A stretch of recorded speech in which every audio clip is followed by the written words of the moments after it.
Assalamualaikum warahmatullahi wabarakatuh. Perkenalkan, saya Abdi Ramadan dengan NIM 200-125 dari teknik perminyakan A. Di sini saya akan menjelaskan tentang lumpur pemboran. Definisi lumpur pemboran. Lumpur pemboran merupakan larutan suspensi berbagai bahan kimia dan mineral di dalam air, minyak, gas, udara, atau bisa dengan komposisi tertentu, hingga nampak seperti lumpur. Karena itu diberi nama lumpur pemboran. Lumpur bor ini bekerja dengan jalan disirkulasikan menggunakan pompa lumpur atau mata yang kuat. Untuk selanjutnya ada fungsi lumpur pemboran. Fungsi lumpur pemboran ini dibagi menjadi dua berdasarkan fungsinya. Ini ada fungsi mayor dan fungsi minor. Untuk fungsi mayor yang pertama adalah mengontrol tekanan formasi. Lumpur pemboran mengontrol tekanan formasi dengan tekanan hidrostatik. Tekanan hidrostatik adalah tenaga desak dengan kolom fluida dikalikan dengan berat fluida dan kedalaman atau true vertical depth atau TVD yang singkat. Tekanan fluida formasi umumnya adalah sekitar 0,465 psi per feet kedalaman. Pada tekanan yang normal, air dan kepadatan di pemboran telah cukup untuk menahan tekanan formasi ini. Kegagalan mengontrol tekanan formasi mengakibatkan masuknya fluida formasi masuk ke sumur yang mengakibatkan kick untuk tekanan yang lebih kecil dari normal atau yang biasa disebut dengan normal. Density lumpur harus diperkecil agar lumpur tidak hilang atau masuk ke dalam formasi. Sebaliknya untuk tekanan abnormal lebih dari 0,465 psi per feet kedalaman, maka kadang perlu ditambahkan barit untuk memperberat lumpur pemboran. Untuk selanjutnya adalah mengangkut cutting ke permukaan. Mengangkut cutting ke permukaan merupakan fungsi vital lumpur. Mengangkut cutting yang dihasilkan oleh pahat melalui anulus. Daya angkut ini terutama dipengaruhi oleh profil aliran lumpur atau annular velocity profile. Grade finish, yield point, serta gel strength. Apabila cutting tidak segera terangkat dari dasar sumur, maka akan terjadi lembut dan melekat pada bit dan akan menurunkan efektivitas pemboran. Lalu ada mempertahankan stabilitas lubang bor. Tekanan hidrostatik lumpur pemboran bertindak seperti mengurung lubang bor. Gaya mengurung diperoleh dari terbentuknya lapisan tipis atau yang biasa disebut dengan matte. Lumpur bor yang memproduksi cake berkualitas buruk atau tebal akan menyebabkan stuck pipe, kesulitan dalam running casing, dan menurunkan kualitas penyemanan. Lalu untuk fungsi minornya ini ada menahan sebagian berat pipa, yang dimana gaya apung fluida pemboran atau yang biasa disebut dengan buoyancy akan menahan sebagian berat dari casing atau pipa bor. Persamaan yang digunakan ada seperti gambar di presentasi berikut. Buoyancy factor. Untuk mengalihkan buoyancy factor dengan berat pipa di udara akan mendapatkan berat pipa pada hook float. Untuk fungsi minor selanjutnya adalah mendinginkan atau melumasi bit atau drilling assembly. Panas dan friksi dapat timbul pada bit dan area antara drill string dan lubang bor ketika operasi pemboran berlangsung. Konduksi formasi 13 umumnya kecil sehingga sukar menghilangkan panas, tetapi dengan aliran lumpur yang telah cukup untuk mendinginkan sistem. Kontak lama antara drill string dan dinding lubang sumur juga dapat menyebabkan torsi ketika berputar dan seretan dan ketika terjun. Untuk selanjutnya ini ada sifat fisik lumpur pemboran. Sifat fisik lumpur pemboran ini terdiri dari grade finish, viskositas, yield point, gel strength, dan filtrasi dan magnetik. Untuk yang pertama grade finish. Grade finish lumpur pemboran sangat besar pengaruhnya dalam mengontrol tekanan formasi. Sebab dengan naiknya grade finish lumpur maka tekanan lumpur akan naik pula. Untuk viskositas, salah satu sifat lumpur yang menunjukkan daya tahan terhadap pergerakan, di mana tahanan ini terjadi disebabkan oleh pergesekan antara partikel-partikel dari lubang bor. Viskositas menyatakan kekentalan lumpur bor, di mana viskositas memegang peranan dalam pengangkatan serbuk bor ke permukaan.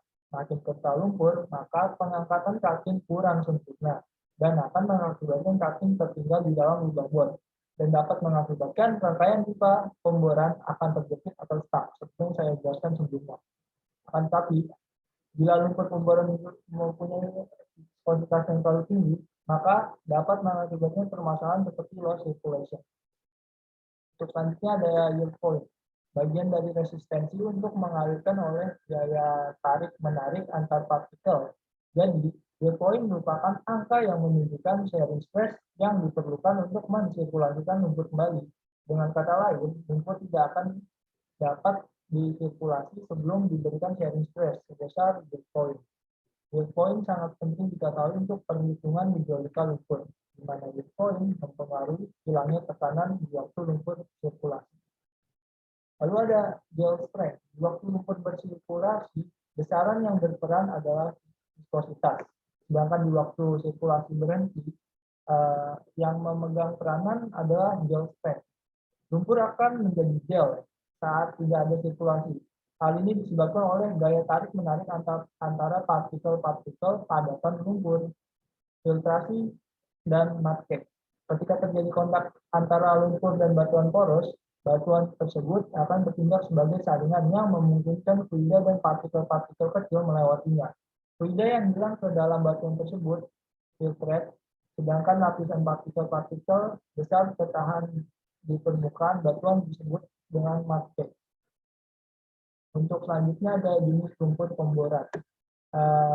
Yang pertama itu ada fresh water mud, yang dimana merupakan lumpur yang fase cairnya adalah air tawar dengan kadar garamnya yang kecil, itu sekitar kurang dari 10.000 ppm sama dengan 1% berat garam.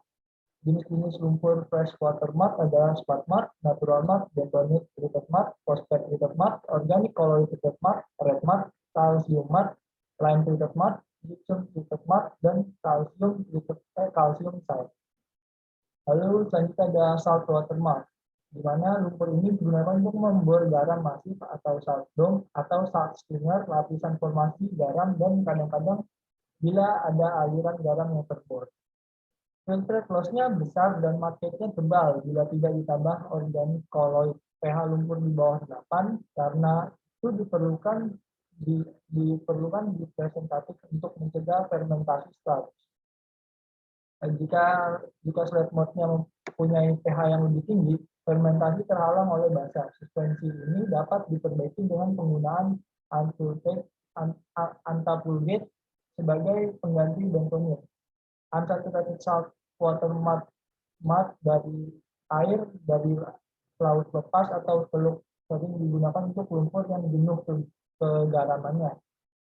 Unsaturated salt water mud kegaraman salt nitri lumpur ini ditandai dengan satu filtrate loss besar kecuali ditreated dengan organic colloid.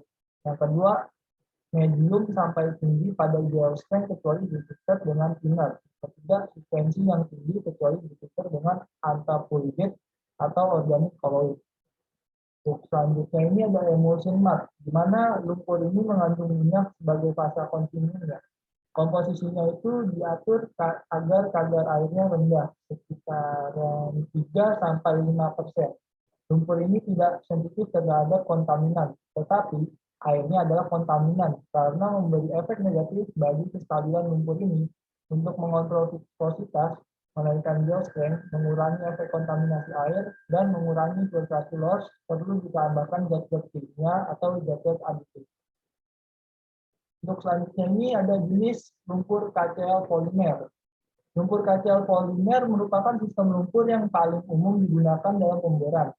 Dasar dari sistem ini adalah anionik atau pengkapsulan. Polimer fluid yaitu polimer pembungkus serbuk bor atau cutting pada saat pembasiran di bak.